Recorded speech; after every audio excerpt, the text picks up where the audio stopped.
Okay, so you went over her diary. So what did you think of it? Well, she kept busy. Mm-hmm. She was she didn't. Chance was mentioned some. Of course, Chance lived with her practically that whole time. Yeah. So she'd once in a while mention that she fixed supper for him or something like that, and that's about all. Or helped get him a job, or tried to get him a job or something. Uh, Kind of interesting. I'd forgotten about what they call kitten ball, softball, and how she went to the games about once or twice a week there when they in season, and the band concerts. They had a portable bandstand that they pulled up on Main Street, different places, and put on the concerts where they could get some lights on the thing at night, and on Wednesday and Saturday nights. So. Well, I was wondering that were the band concerts at the park or were they downtown? No, downtown. Was Wilson Park in Yeah, place at that time? Yeah, well, yeah, Okay. yeah. But they brought except for special occasions, maybe on a 4th of July celebration or something, they might have it someplace else. But most of the time, it was downtown. That gave the merchants a chance, to have their places open for business, so that people could listen to the concert and go around and shop. Yeah. Well, she went to an awful lot of movies too. Oh yeah, that surprised me how many movies she went to. That the theater was there. I think they called it at that time the Princess Theater. Then it turned into the Avon Theater, I think, there later on. But yeah, that kind of surprised me too. That there's some form of entertainment. I don't remember how affluent she was. She didn't have any money either, but I imagine it cost her probably a quarter to go to the movie every time, because it cost me a dime to go to the movie if I did. I wasn't going at that age in 1932, but So did she go with someone, do you think? probably Chansey. Yeah. Imagine most of the time. Yeah. Now, was that movie theater on the same side of the street as the Eagle or on the other side? No, other side. It was on the western half of the main street down there. So she had to walk a few blocks to Yeah. get to it. Yeah. Mm-hmm. Yeah. Well, the other thing that struck me was how often she came over to Whitey's Mm-hmm. and visited you guys, and that I know that she lived real close to you, but she saw you just about every day Yeah. in that year. And at that time, you were the only grandchild that she saw probably that frequently. Yeah. Because Norma wasn't born until December, and the other kids were out on the farm. Yeah. So you were the main person. Dorothy used to tease her about how your favorite was Bob. She said, I sat with him when he was a little boy. Mm-hmm. That was her. And she made you suits, and she made you shirts and pants, and repaired some overalls, I think. Yeah. Yeah, yeah. And then she kept calling your mom Margaret. Did she ever call her Margie? I can't remember she did. I never paid much attention, very frankly, so I wouldn't know. Now she said, one quote, she said, made some soup out of crackling. What was crackling? Cracklings were like fat, only you kind of fried them up or something, made them crisp. Maybe off meat, take the cracklings off the meat. I think that's what the cracklings were. Okay. Did you also notice how often she did Jess's laundry? Yeah, I can't. That's amazed me that he was in Ottumwa and his mother was still doing his laundry, sending it down to him. That must have been before he became the big vice president of Edgerly's down there and the drug company. But and then repairing his clothes and doing stuff like that. Yeah, that was surprising to me that she did that. Well, I was surprised by that too until at the end she said something. She listed at the end on there that let Jesse keep my $10. I wonder if this was his way of supporting her, was paying her $10 a week, and she did the laundry, That could be. and then got to keep whatever else she wanted. That after might have that. been part of it. Probably that's a good guess, I would say, that she had no income particularly. Well, what was this she was talking about? Done up the work every morning. Well, work would be cleaning the house and doing. But if she went, I don't know where she worked. I didn't remember that she worked in a restaurant. Of course, at 1932, I was 5 years old, so I wouldn't have known what was going on anywhere around me. But sounds like she was on a kind of a substitute basis, or not steady every day going to the restaurant or someplace to work. And I was surprised how she buddied up with a couple people. Of course, his name was Howard Stoutner, and Gladys. Howard and Gladys Stoutner. I didn't know she was friends with them, particularly, and they said something about going someplace with them and being out and seeing them, and recognized some of the names. One of the names that you had out in there, Aller, her name was Isla Aller. How do you spell it? I-L-A? I think so. And there you had some O's and A's and things in there. I don't know how Grandma spelled it, but there was Ethel Aller and Isla Aller. Ethel was Clarence's wife, and Isla was Elmer's wife. A-L-L-E-R, Aller. Well, there was the one time where she got a ride back from somewhere with Clarence, and then you'll notice at the end that she wrote down when he died in the car accident. Oh, I don't know. There's Clarence Aller. Well, it's Clarence Singmaster. Is that who Okay, you're talking yeah. about? No, Oh, okay. Clarence Aller, I think. Okay, so it's Clarence Aller. Okay. And Elmer Aller? Mm-hmm. Okay. I guess Clarence doesn't sound right for Ethel's husband. It just doesn't, because I went to school with their kids, and I guess that's right. Well, she did continue the diary past 1932, just a little bit. She threw in some names there, Mm-hmm. and the one about Clarence Singmaster, noting that. I didn't know him at all. Yeah, well, you would have been 8, I think, when he died. Mm. And she went to a number of funerals in 1932 also. Well, of course, in a small town, that's one of the social events, I think. Well, yeah. If you knew somebody, you went to the funeral. Yeah, and there was one where she viewed the body. I can't remember who that was. There's somebody that died and she viewed the body, I think. Uh-huh. Went to see somebody or other. He died a couple days earlier. Now she played Michigan. I assume that's Michigan a card. rummy. Michigan rummy. Oh, That's okay. rummy. That's a form of rummy. I knew you'd ask me that because she kept Michigan, went home, played Michigan, and then went to bed. or She also something. played 500. Yeah. Oh, that's what Mom's Bridge Club, that's a form of bridge. Okay. And it isn't the regular contract or duplicate bridge, it's 500.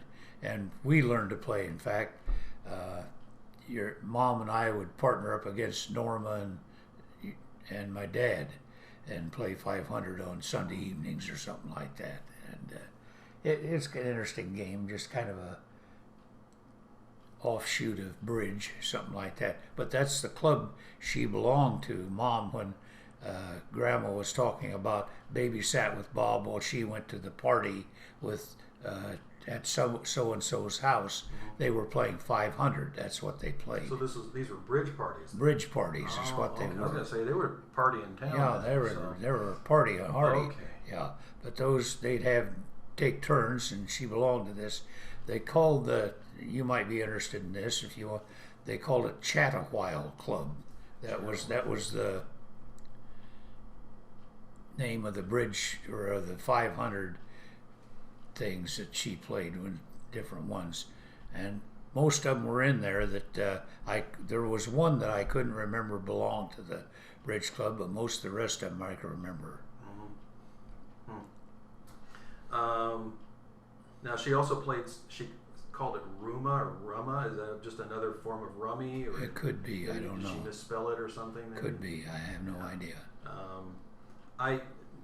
I know that I probably introduced a few errors in there, but her handwriting was legible. I could read it, but her grammar and her punctuation, that's exactly how she did it. Yeah. So Yeah, that's fine. I don't know if she did this at just before she went to bed at night, or if she did it the next morning. But she was really good about keeping the diary every day. There were two notable things that happened in that year, and I mentioned that to you a couple days ago. One of them was that her mother died. Did you notice that? How she mentioned that? I read it, but it didn't strike me particularly. And it was one of those things where she just noted it. It wasn't anything emotional, and through that whole diary, she really didn't give me any insight into herself. Yeah. She just noted this is what happened the day before, and only the things that she felt. It was always about, I got up at this time, I went to bed at this time, and then whatever she thought was notable during the day. She really didn't have much in the way of emotions, although the one thing that I thought probably was the most emotional was when she noted her 35th wedding anniversary. She actually underlined that, and on that day she noted it. So. And you also noticed when she mentioned her husband, when she went out to the grave and left 4 bouquets of flowers. I thought that was touching. I'm not sure why she took 4 of them out there. Probably for the kids or something, or the ones that are around, or whatever. I don't know. And I wonder who took her out there. I wonder if it was your dad. I probably. Could be. And that was the thing. She kept going these places. Well, they didn't have a car. She didn't drive. Chance didn't drive. So somebody had to take her, as either I or Dad or somebody. And Dad didn't always have a car. He had something at 32. He and Ms. Henderson were, I think they were still in the garage business. And he sold Dodge and Studebakers, and so I suppose he had transportation. But well, I noticed that she mentioned a few times how she went on rides with your family too. yeah, they do that everywhere. So that was, but I imagine that Chance probably went along also, right? Could be, maybe not. I don't know. Sometimes just Grandma, I think. Now she also mentioned that she baked a raisin pie. Did you think that was a mincemeat pie that she was No, talking it's about? probably a raisin pie. Okay. Because that's one of my favorite pies. Sour cream raisin pie. I don't know if this was a sour cream or not, but then she did make mince pies too. She'd get mincemeat, and I could remember the big conglomeration of getting the guys together to somebody go get her a pint of whiskey or brandy, I don't know which, up at the liquor store at Sigourney, so she could make a fruitcake and they'd have it soaked in, I suppose, brandy, I don't know. That was a yearly deal there. Somebody had to do that. So there wasn't a liquor store in Kyoto? No. And that's the only way you could buy it, or unless you were bootlegging, you had to buy it at the liquor store. They didn't serve hard liquor. It was just beer and most of the taverns and that sort of thing. Now she mentioned that she saw her doctor, Dr. Doyle, quite a few times. Did you go to him also? I probably did, yes, if I had something wrong. And I think maybe he helped deliver Norma. I'm not sure. Your grandmother had her at home. She wasn't in a hospital, but and that's what helped bring on after her birth. She just about bought it because she had phlebitis, and she'd gotten that when she was a little girl. She was riding a horse, and the horse out on the farm, and the horse got her up against a building or something and hurt her leg, and this brought on this. Well, when Norma was born, that must have triggered some of this, and I can still remember her lying with her feet in a cardboard box with a light bulb in it for heat, and she did that for several weeks, not just days. And they had what they called the hired girl came in to help out in the morning or something like that, because she couldn't get up and get her. She wasn't supposed to get up and get around, so she was pretty ill. I know we're talking about Grandma, but I thought you might be interested in knowing that about Mom. Well, it is interesting because you notice at the end when Norma was born, she just wrote one line and then repeated that for almost 2 weeks afterwards. She was over practically living at your house, I think, to take care of the baby. But it may have been she was also taking care of your mom. Yeah, it could be. So she didn't have time to even write the diary. She was helping out quite a bit. I can remember coming home. The one thing I do remember, Norma was born in the afternoon, I think, noon or afternoon or something. And of course, I came home from school for lunch, and they caught me before I got over to the house and had me eat lunch with them. Grandma and Dorothy had me that day. Of course, I was in first grade at 5 years old. They didn't have kindergarten, and so I was in school at that time. And I do remember that. And then I found out later that I had a little sister. But well, there was one time where she kept you after school, I think, because your mom was busy doing something too. And so that's when I realized, yes, she probably started school that year also. So 1932 is significant for her, and her mother dying, Norma being born, and just a lot of other little things. But there was another one that Eileen and I had spent some time trying to figure out. What she kept talking about getting her hair marcelled. And it took a while. I had to go on the internet. I think she even, you explained it in there. I had to go on the internet to look at it. I saw pictures. Well, that's that real tight, wavy look on the side of her head. That was the style pretty much at that time, I think, But the one that we got a kick out of was she said she got it finger waved, which was another one of those where you had to kind of, and then get the individual curves using the finger. So she did her hair up about once every 6 weeks or so, it seemed like. What got me was she'd once in a while mention took a bath, and I thought, kept thinking to myself, how long's it been? Something like that.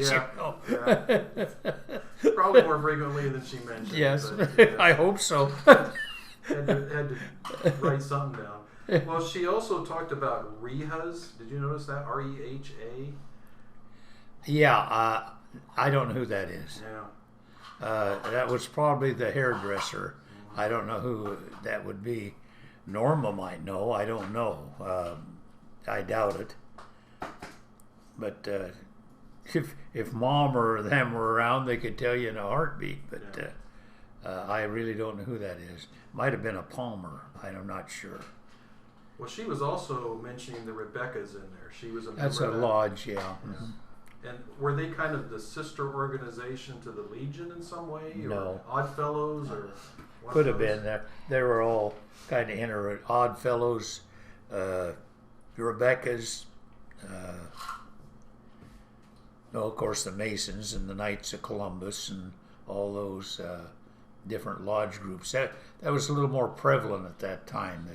That's kind of, I don't mean gone by the wayside, but that was part of a big evening for people. They just stay home and watch television now. Was there a particular place that this was held at? Was there a big town hall? Oh, they had kind of the lodge hall, they called it. I know it was upstairs on the same side of the street, but up west of the Eagle. This is how I can tell you things, and you can relate to that. But it was on the next block up there, pretty much near the end of the block. And above, they were above there. And there might have been another hall for some of the others. I know the Masonic Hall was up there. Well, did you also notice that she was in a play? Yeah, I saw that. I didn't realize that. Yeah. I wonder if there was something kind of in her mind, a little artistic that she'd been interested in, because she went to so many movies. She was in a play. and she was in something where she won first prize. I can't remember what it was, but there was something she won first prize. And was she outgoing compared to other people? More outgoing? No, particularly she. I would say very normal as far as her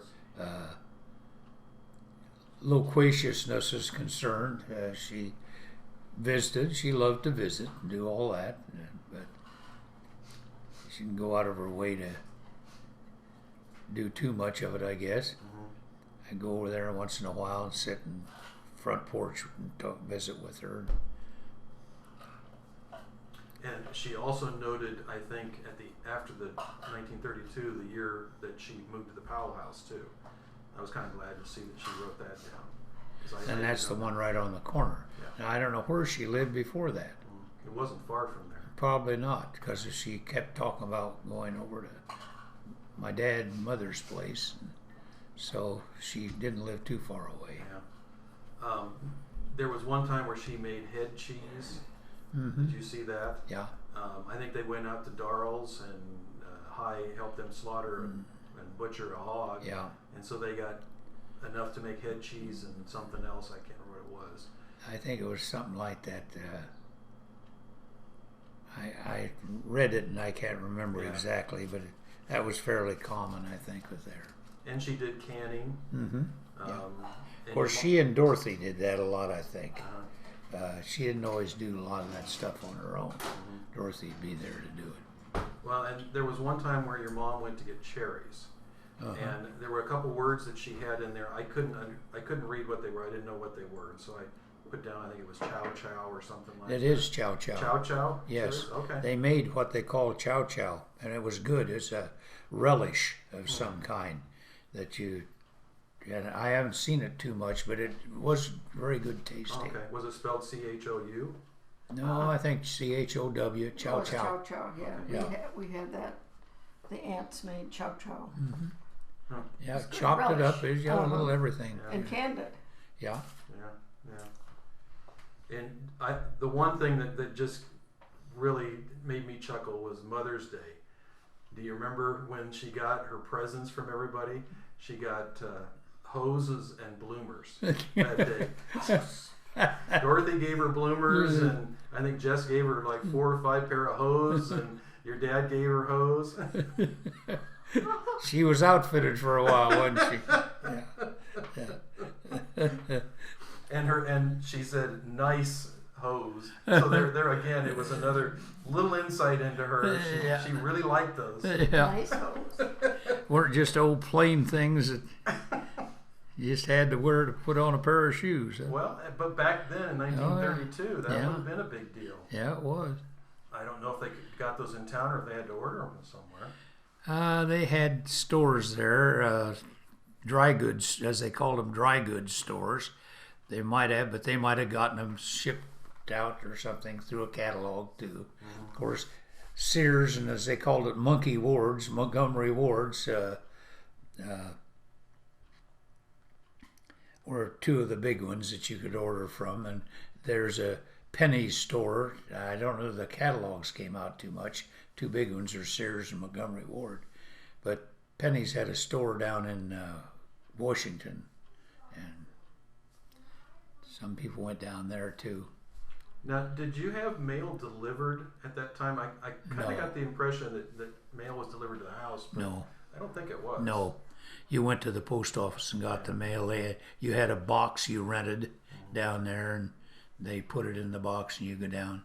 You had the guys that sat down there waiting for the mail to come in and loaf around and visit with each other. Some of the older people. Not many of them, but you're always 2 or 3 sitting down there. Yeah. And I also was impressed that she listened to Sharkey versus Schmeling boxing match. So they had a radio. I don't know how often they listened to it. Oh, that was probably part of the entertainment. You probably listened to it. That's what we did. I remember as kids sat at home, we had programs we listened to all the time. Jack Benny, Fred Allen, Fibber McGee and Molly, and some of those. We listened to those. They had different nights that they were on, and we liked some of them we didn't care for as much. Were there any in particular you can think of that she liked or disliked? No, can't. I don't know what her tastes were in those things. I don't Remember, know if she I'm was- 5 years old. Yeah, I know. I know. Well, I don't know if she. Yeah, was but listening- that would have been carried on. Yet I know, as older person, I could have probably judged what she was listening to. But when I'd go over there, I'd go over and stay once in a while, maybe once or twice a year. Go over and stay overnight. We just sat and visited. We hardly ever had the radio on, I don't think. Now, did she have bedrooms upstairs? Yeah. Yeah. Because she did talk about going upstairs and cleaning it once in a while.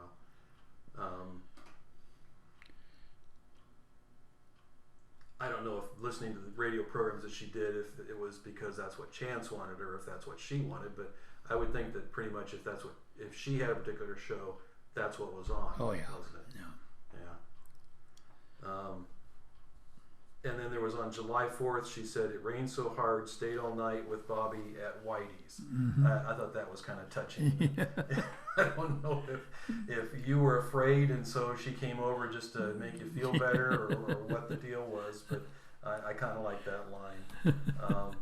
Now, another thing that got me thinking about this, listening to her, she and her parents moved to Nebraska around 1882, where your dad was born in that area. She had been living there for about 15 years before she even got married. Huh. And your dad would have known his grandparents. He would have known Ira and Nancy Knapp because they continued to live there. As a matter of fact, Ira died there in 1915.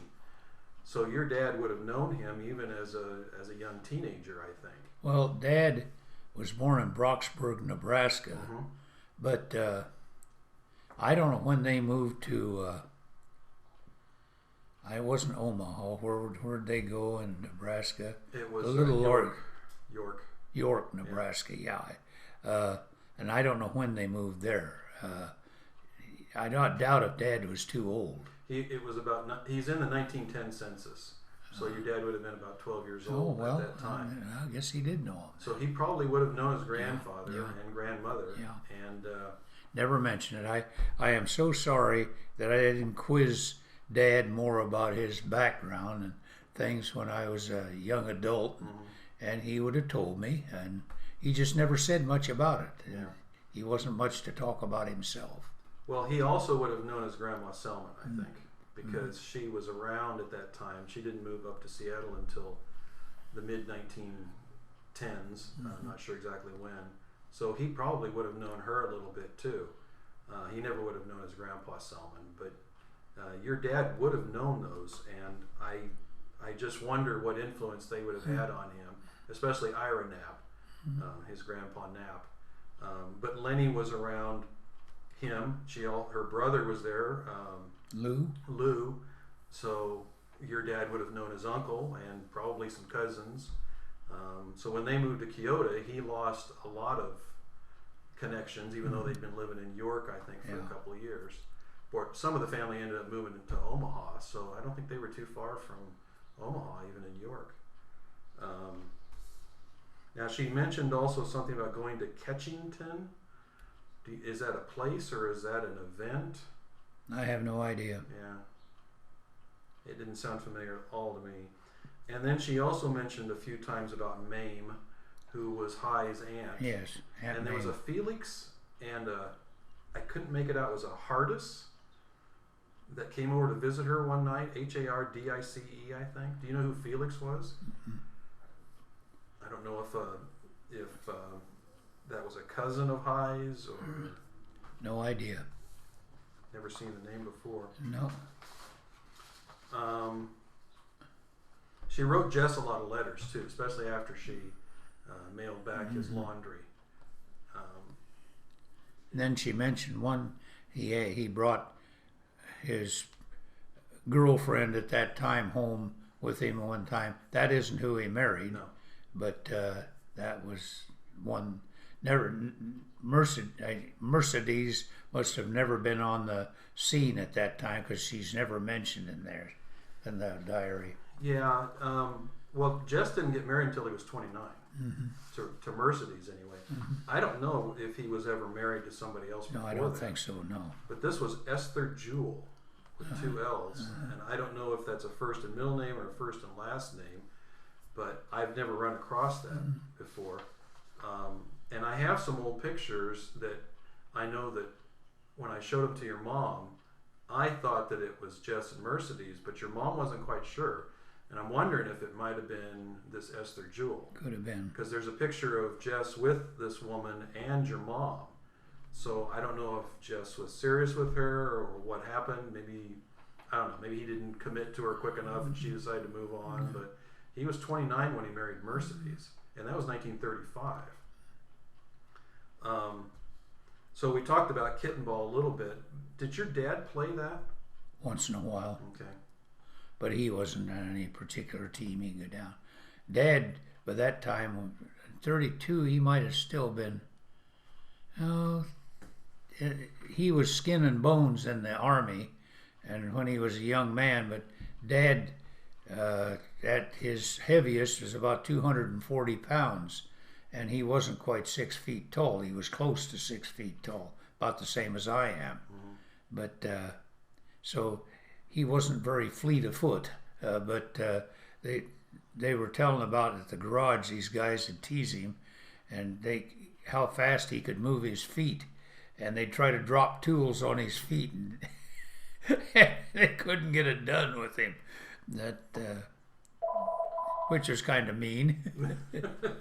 Well, was Kittenball something that was played by men only or men and women? Men.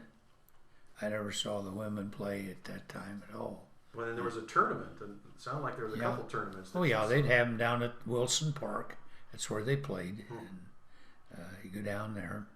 Well, it sounded like she was fairly involved in events around town, and of course with family. I mean, she did keep busy. Oh yeah. And you've mentioned that she needed to take a nap on a fairly regular basis, and even though she mentioned rested, I always assumed that meant nap. In the afternoon, yeah. But she was, at the time she wrote the diary, she's my age now, 54. So, well, she probably wasn't doing it as much then. I remember more when I was like a teenager. That's when she'd have probably been near her 60s or something. And I think she had high blood pressure, and they were doctoring for that as best they could. And one of the ways was to let her get some rest in the afternoon, so it didn't get things too worked up. Well, on her death certificate, she died of a cerebral thrombosis. I don't know if that's Which is caused stroke, by, probably. Yeah, well, that's blood pressure then. Yeah. And do you? I don't know if any of those pictures of you. I was trying to find pictures taken around 1932. And I was trying to see if I could find anywhere you were in a suit that maybe she had made, and I'm not quite sure if I doubt which ones there are or not. But I just thought that was interesting. She was making you suits. Do you think they were kind of the short pants suits? I think so. Okay. Yeah. Okay. I'm not sure, but I suppose that would. And she did make supper a few times for you and your dad, and probably more than what she mentioned. Another one that I got a kick out of was that she took care of you once while your parents went on a picnic. Now, I don't think it was probably a picnic of just the two of them. It was probably some function. Gathering a of gathering something. of some kind, yeah. But that kind of struck me. She took care of you for that. And it sounds like she was very willing to take care of you or to do whatever, if your mom was out running around doing something, whatever. Mom wasn't a real gadabout, but she did play that 500 club and did that, and I suppose went out and visited some once in a while. Yeah. And she talked about making supper a lot. That was another thing that she noted just about every day. And she capitalized that. That's another thing I got a kick out of. She capitalized that for some reason. And I know that when I moved out here, I used to call supper dinner. I would say that, and I got corrected by people out here a number of times till I got straightened out. And she made that distinction between dinner and supper. Dinner was Noon. Around lunchtime. Yeah. Supper was in the evening. I've told you this before, that being from the Midwest, the same thing happened to me. say I'd be in the classroom teaching out here, and I'd say in about 5 minutes we'll dismiss for dinner. And practically in chorus, they would all yell, lunch, instead of, but I still called the noon meal dinner till I finally got straightened around, and the evening, and then I'd say to them, what did they call it? The last dinner in the Bible? Yes, And I they'd remember you look saying at me funny, Yeah, So what time did she have supper then? Oh, I imagine 5:36, somewhere around in there. Okay. Depend on if Chance had a job, and then when he came home, they'd have supper or whatever. So I don't remember who it was that he got a job with. Lewis, was that his name? Last name Lewis. At one point, she noted that he got a job with Yeah. somebody. And I know that 1932 was the year before the Depression was at its height or worst. yeah, And so I imagine things were a little tight even Yeah. for someone like Yeah. Chance to find a job. yeah, his capabilities were limited to a certain degree, but he was a hard worker and did a good job with what he did. So do you think he was mowing lawns at that time? Possibly, I'm not sure. I know Dad had a filling station, so that was a little later, I think. And he worked for Dad down there. Then got mad because Dad tried to show him how to put chains on or something like that, and he kept doing it wrong. Dad kept telling him, then Chance blew up and walked home, went home. And so There was also one time where she got sick for a few days, and then your dad ended up taking her to the Washington hospital for X-rays, and she was sick for a few weeks. And she said something about getting X-rays at that time, and something to do with her colon or her bowels, maybe an obstruction.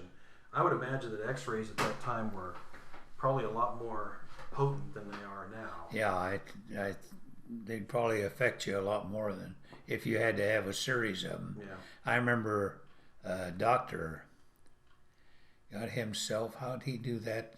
He had a finger that it looked like it was almost grafted there or something. I don't know, X-ray burn or whatever, I don't know what it was. Dr. Montgomery, when I was a young man. I don't remember for sure. I shouldn't even have brought it up. I don't know what it was. Well, it's always interesting to me that your dad was the one that I think that kind of stepped in to do the things that needed to be done. Hi and Dorothy were there every day for the everyday stuff, but I think your dad took charge, and she turned to him, didn't she? Yeah. Well, Dad had that role in most of the things concerning any of the family, that they'd come to him to help straighten things out or be there for support or something like that a lot of times. Yeah. Now, she also mentioned Leota a number of times and going out and visiting her. I think Leota came in a couple of times. She'd always say Darls, which would Yeah. be the family. Yeah. But she mentioned Jackie, and she mentioned Betty and Margaret. And there was another daughter. Did you notice that? Yes, I noticed that the daughter died, and I didn't even know that as a child. I had no idea that she'd lost a daughter. Yeah. And I don't know how old it was, but I believe it was born around 1924, but I'm not sure.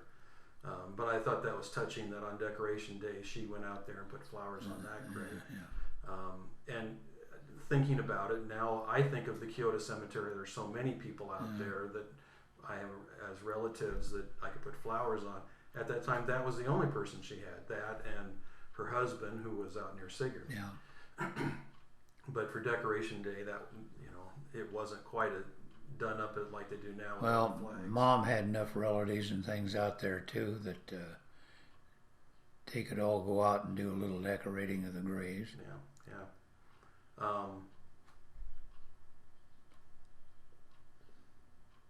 Oh, I know what it was. It was she won first prize at a masquerade ball. Oh, I don't know what that So was. I wonder what she got dressed up, or just had a mask I or don't whatever. know. What she did to win Have any first idea? prize. I just can't imagine. I'd love to see that.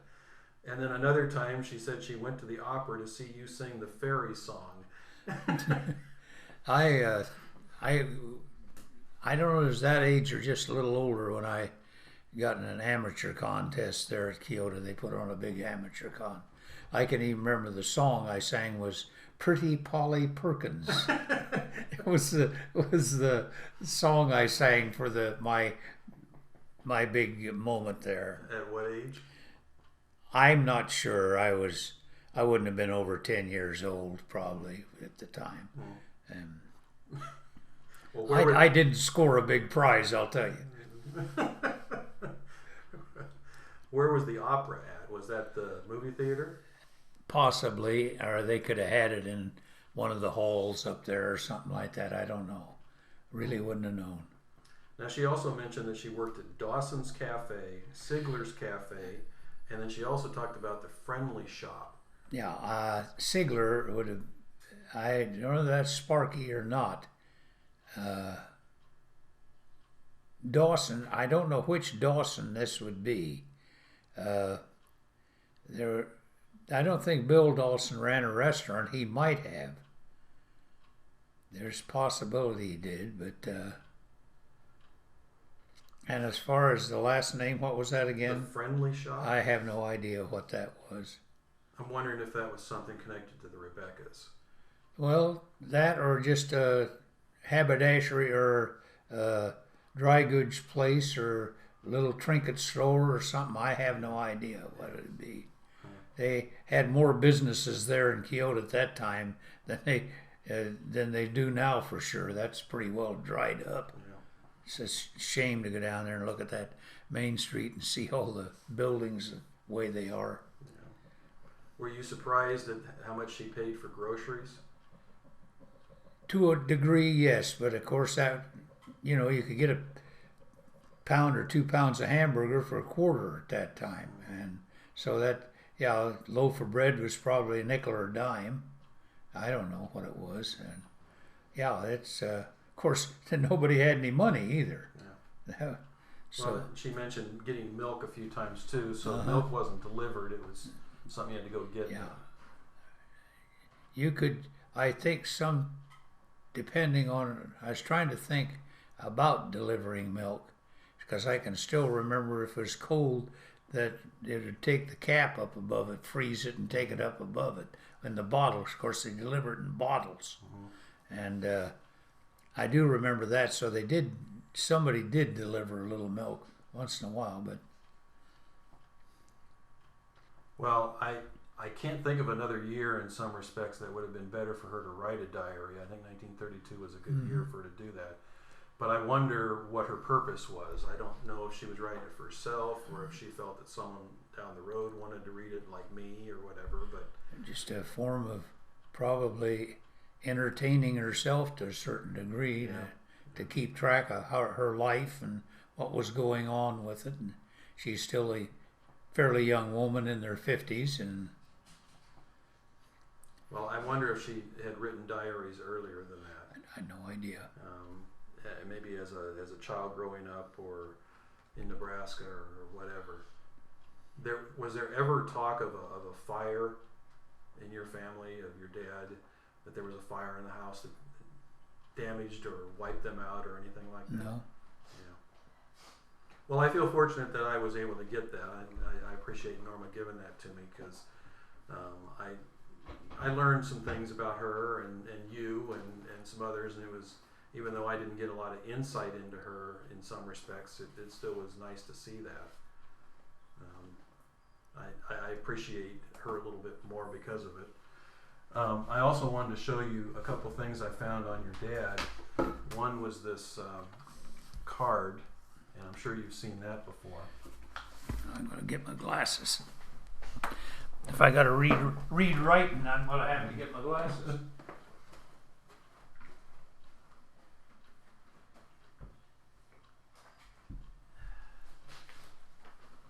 This will look a little more normal to you anyway, I think.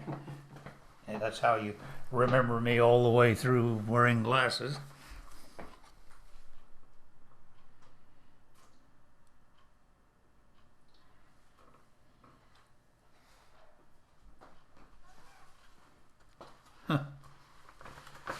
I didn't know he was in charge of the detasseling out there. Huh. You know, the back of it is, Oh, I didn't. is Oh, C.D. Kirkpatrick, yes. He was kind of a pioneer with that, the Feaster hybrids, and Dad worked for him for several years and kind of managed the place out there for him, farm. It's out north of town. I sent away years ago, it was 1987 as a matter of fact, from the VA, and this is the paperwork that they have on your dad on the VA. If I've sent for records for other people and it's come back maybe 1 or 2 pages, but there's some things in here I thought were pretty interesting. Your dad went to a doctor and here's his heart rate, his EKG.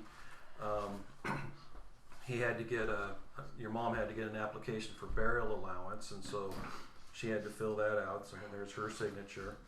The funeral expenses for your dad.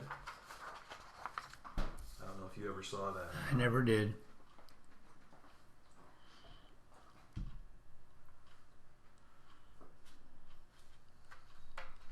Yeah, Powell Funeral Homes, they're still there.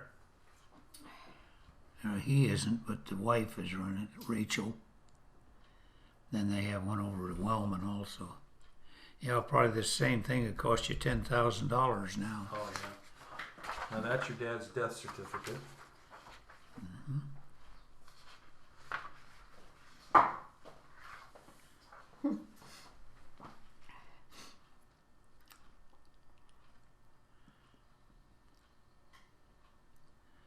Yeah.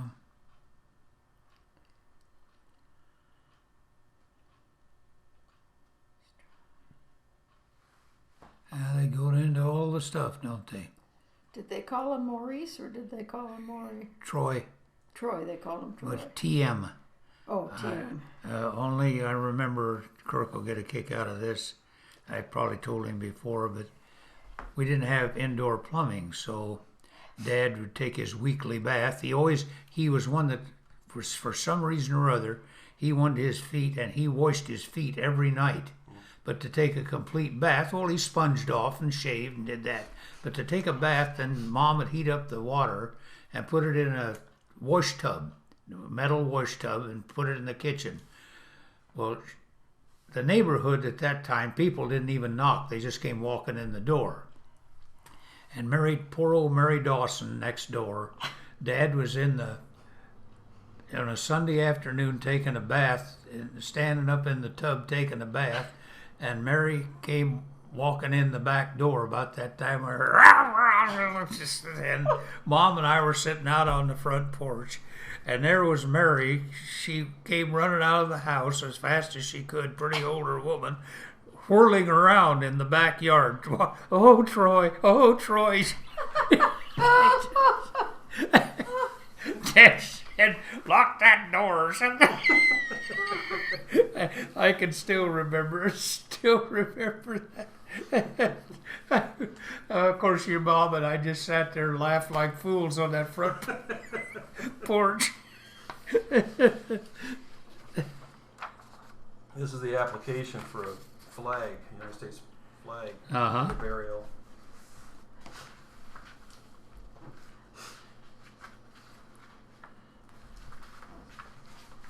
Oh, his Social Security number was 478100761. Huh. That's a tough one to remember. 478. That generally has something to do. The first numbers have to do, because I remember one time I said something about my Social Security number starting. They said, oh, you're in the railroad? So right away, the first numbers showed that that was a railroad number or something. I see my first Social Security number was when I was working on the section as a section gang as a kid for the Chicago, Rock Island, and Pacific Railroad. What are your first 3 numbers? 721. Oh. Mine are 469. I don't know. Mine's 479. I always thought that they were associated.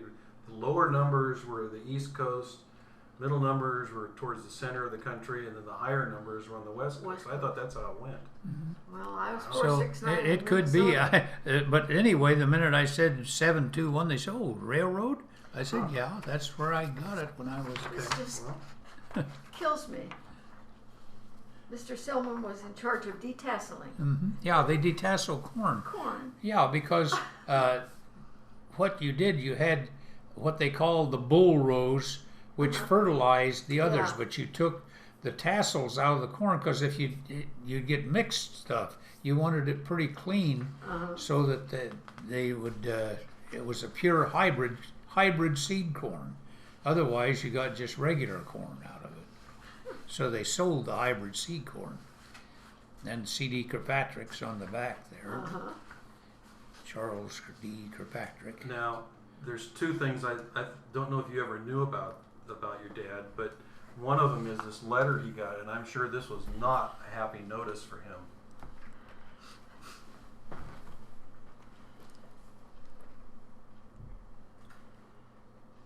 Ooh.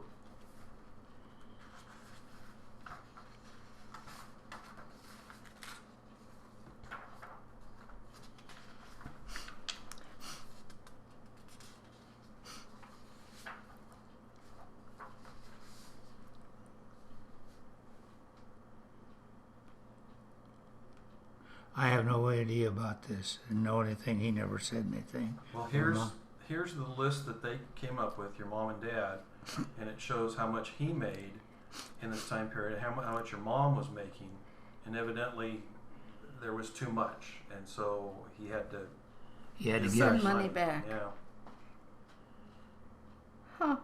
and this is 1964, so $1,000 would hurt a little bit. $1,000 was a lot of money in 1964. Mm-hmm. Yeah. Actually, I think it's 1963 because I have another letter here that talks about that. And government wasn't too happy with him. Huh. Yeah, you get, and then you get other people just ripping them off like crazy. Dad wouldn't have cheated anybody if he, no matter what happened. Yeah. If he did caused him to starve to death, he wouldn't have cheated Well, as a matter somebody. of fact, he wrote a letter to them. So that's his letter that he wrote.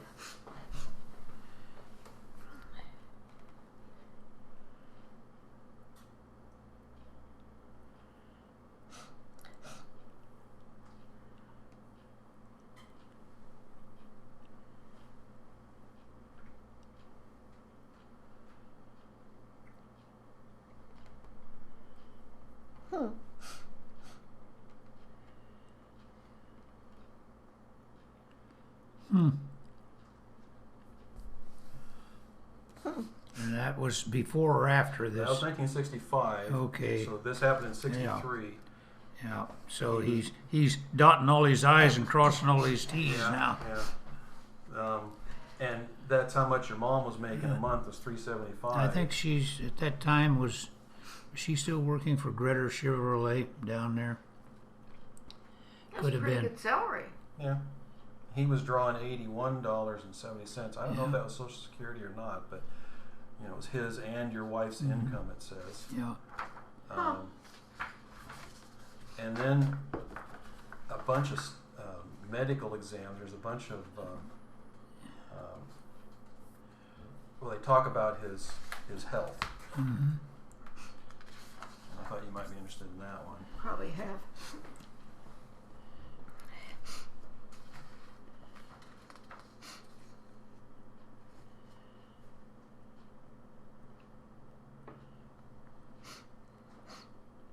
$150 over 92. Well, that's not too bad.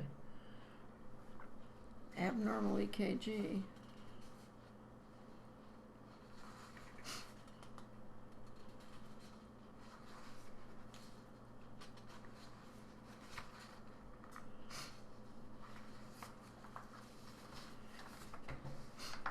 Yeah, quite a few little. Mm-hmm.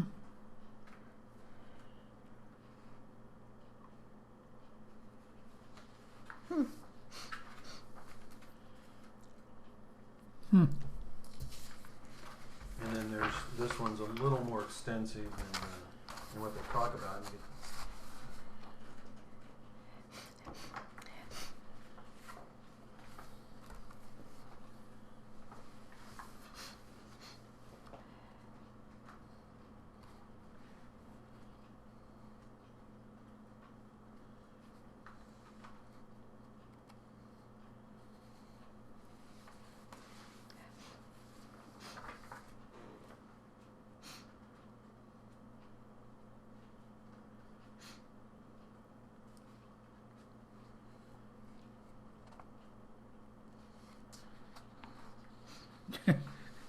He could fart and belch pretty good, so I don't mean what he said about.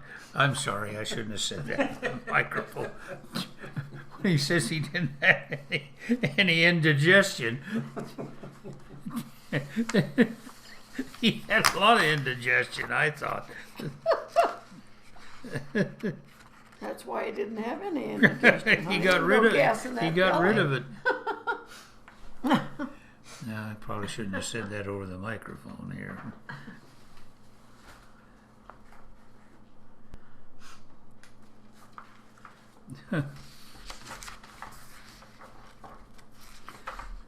Very-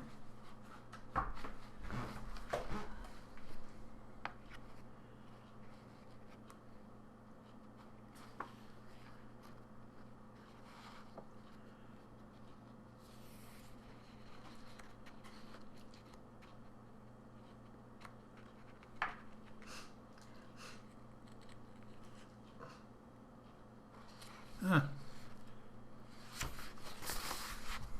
And then this is just the last one. It's about his heart.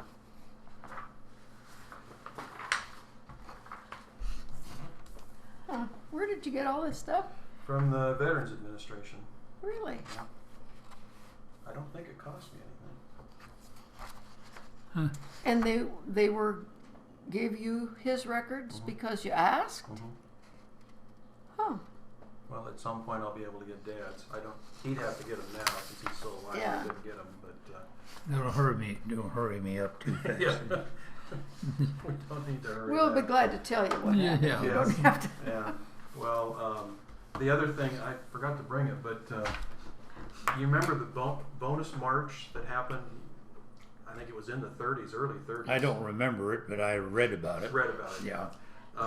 Well, your dad, I have the applications, a 3-page application of your dad filling out for a bonus and for Art filling out for the bonus. I don't remember what year it was, but it gives a little bit about their service during World War I. And I found that Art had joined the Navy 1 month before your dad joined the Army. I didn't realize that. For some reason, I thought it was the other way around. But I thought it was interesting that your dad did not join the Navy if Art went in first in the Navy. Why did he go into the Army I instead? have no idea. Was he drafted or did he volunteer? You know, I didn't say, so I'm not sure. I'm not sure of that either. I think it was, I could be wrong, but I think it was July 1918 that Art went in and your dad went in, I think in August. He went to Kentucky, is where he did his basic training now. Right. And he didn't, it doesn't look like he went overseas. No, because he had the flu, got the flu. I think he was getting ready to ship overseas. He was on the East Coast when he got the serious flu, really. Boy, he looked like a cadaver almost when he got out of service. And I suppose he was healthy as anything, but looking at Dad, how skinny he was and kind of gaunt compared to what he was later in life. Well, that flu that went around that was so Yeah. deadly was not Spanish, just ordinary flu. Spanish flu, they Uh-huh. called it, I think, at that time. Or so. Well, on the application, I don't remember what Art wrote down as to what he was doing before he joined the service, but your dad was an auto mechanic Yeah. before he went into the Army. I always thought that he came out with those skills. I didn't realize he went into the Army with those skills. I didn't either. So I'm not sure who he was working for at the time. But Well, he worked for. Well, he didn't get with my mother, I don't think, till after he got out of the service. But when he was out of the service, he worked for Canning Motor Company over in Ottumwa. And I think he was a salesman, car salesman for them. He wasn't a mechanic at that time.